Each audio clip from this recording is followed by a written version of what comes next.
I'm Angel Gehring, the owner of Herb Niemann Steak and Schnitzel House. Yeah. And I'm Matt Gehring. I'm the co-owner of Herb Niemann Steak and Schnitzel House. My grandfather was a cattle rancher in Kansas, and my dad owned a steakhouse in Kansas. So I worked for my dad as a dishwasher and then as a waitress, and then just kind of doing everything around the restaurant. So I already knew the restaurant industry. And then when I moved here and I started working for Herb as a waitress, I was a waitress for I think 4 years, and then he started having me manage the restaurant. I think I managed for 5 years. And then Herbie came to my house and told me he was ready to retire and I was gonna buy the restaurant. And I was like, okay, let's figure it out. My dad told me when I told him I was interested in being in the restaurant industry one day, he said, always remember you cannot buy ambiance. And that is so true, because this place just screams ambiance. I mean, you can tell, you can feel it when you're here, the years and years and years of people who've celebrated weddings and funerals and baby showers, and some of my customers that were coming in here as littles, like now I'm seeing them come in with their littles, and it just kind of has its own feel that you just can't buy it. You can't replicate it. My dad was right. Matt, actually, it was his idea to put up tents. And so I had to bring it up at city council. And I'm not very good at speaking in front of people. It makes me nervous. So Dave Schoonover is the city manager, and he I kind of stumbled through of what our aim was, and then he kind of picked it up from there because he knew what we were trying to do.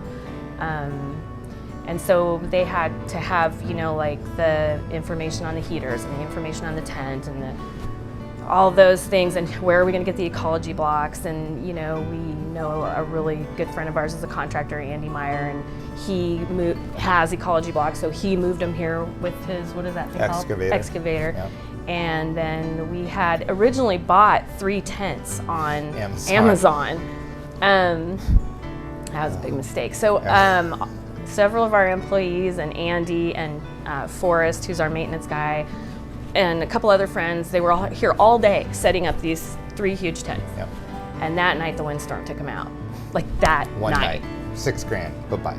We got a place out of Seattle that we were able to rent a tent from. And so we've been using it for quite a while. And then we had the idea of helping other restaurants. The Smokestack Diner across the street, we were talking with them. They were talking about how their business was not doing well. And so we asked them when their best business is. And they said, Saturday and Sunday morning. So we said, why don't you just use our tent? And they were like, really? We're like, absolutely. You guys serve your food, just people will call it over from your restaurant. They'll bring it over to people sitting in our tent, and then we'll serve them drinks. And that has been a blessing for them. We're trying to help out our community. We're blessed to be able to have the tent. The city of Everson is so pro-business that they were able to close off a street for us. We put up the tent, and so we feel that why not help your neighbors out? We're losing money every month, even with the tent. We just can't fit the amount of people in there. And the tent's $7,000 a month. Yeah, and the heat's another $2,000 a month. Yeah. That's more than the profit we get a month. So we're bleeding money.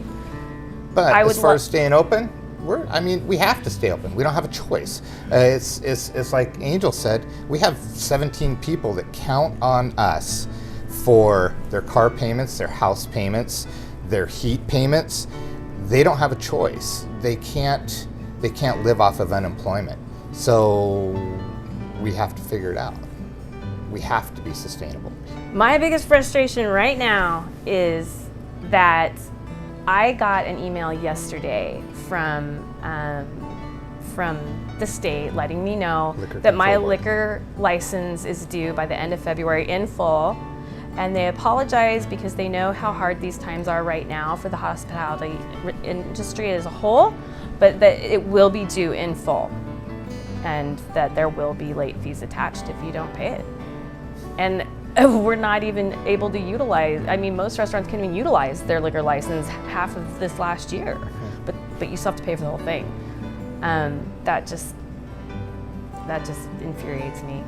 And the fact that our unemployment rate went up, and our employment our rate that we pay on our payroll for unemployment, they notified me that that's getting increased like 6-point-some% because our industry had so much unemployment through no fault of our own. It's just insane to me that the government can say this and send this, like, seriously, with a straight face. It's so ludicrous. I'm a really logical person, and I have a really hard time with things that make absolutely no sense, and this just makes absolutely no sense. I mean, the other fear I have is that it's causing permanent divisions in our community because where, you know, you used to have this really great woman who would come in and sit at the bar and chat with you, and she was a great customer until she saw we put up a tent. And now she said she'll never step back foot in here again, ever, because we're not being safe. And so it's done really bizarre things to the customer base and to the industry, because it's almost made us like a pariah unless we do everything exactly perfectly how they deem it to be. Then you're just slandered, and I'm worried. I'm really worried for a lot of the restaurants in the county, because if they're having anywhere near the trouble we're having walking that fine line, it's extremely difficult. Actually, if I could say anything to Governor Inslee, I would ask him to please talk to somebody who represents our industry before making these decisions, because when he makes these decisions, you can tell he does it without talking to any of us, because like, he doesn't understand that we order our food and we order our alcohol weeks in advance. When he does these shutdowns, he has a tendency to do them with little to no warning. And we can't, like restaurants like me say, who have a lot of aged beef on hand, we're aging our beef, so we have a month's worth of beef. There's no way you can sell that in takeout. And so the food loss was astronomical. I mean, we lost tons of money in food loss. And you can't get insurance coverage for it because it's a pandemic. So it's just lost. That's just it. And he just doesn't get it. Or when he said nobody could sit in a bar, it was mass confusion because we're a restaurant that has a bar, so can they only sit on that side? What he meant was you couldn't sit at the rail. He doesn't even know our lingo. So when you don't talk to somebody who represents our industry, you don't know how to communicate to us, and you don't know how to help us. A lot of financial loss could have been avoided just by giving us more warning. I can tell you right now, that man knows for sure if he's gonna open us up next week or not, but he isn't gonna say it, not until probably 2 to 3 days before. And we won't be ready. And another thing that he needs to realize, if I could say something to him, is the food industry is one of the cleanest, safest. Oh, no kidding. You want to be the cleanest and safest place out there. If somebody gets sick in your restaurant, you're done. We have a go full-time cleaner every day. He comes in every day. Restaurants are one of the most sanitary places you can go. Well, if you're operating it like you should. Yes. It's such a safe place. There's ways to keep the economy open, keep restaurants open, keep gyms open, and be safe. There are ways to do it. Just allow us to be safe and do it. We're going to make it. Herb Niemann is going to be here next year. But Herb Niemann's going to be here the year after. But we're going to have a shit ton of debt. Yeah, we're going to have debt, but it's our dream. It's our dream. It's Angel's dream. It's the most gratifying business in the world, but it's also how awesome the most is it stressful. when your job is to make people happy? Yeah. I mean, that's a pretty killer job.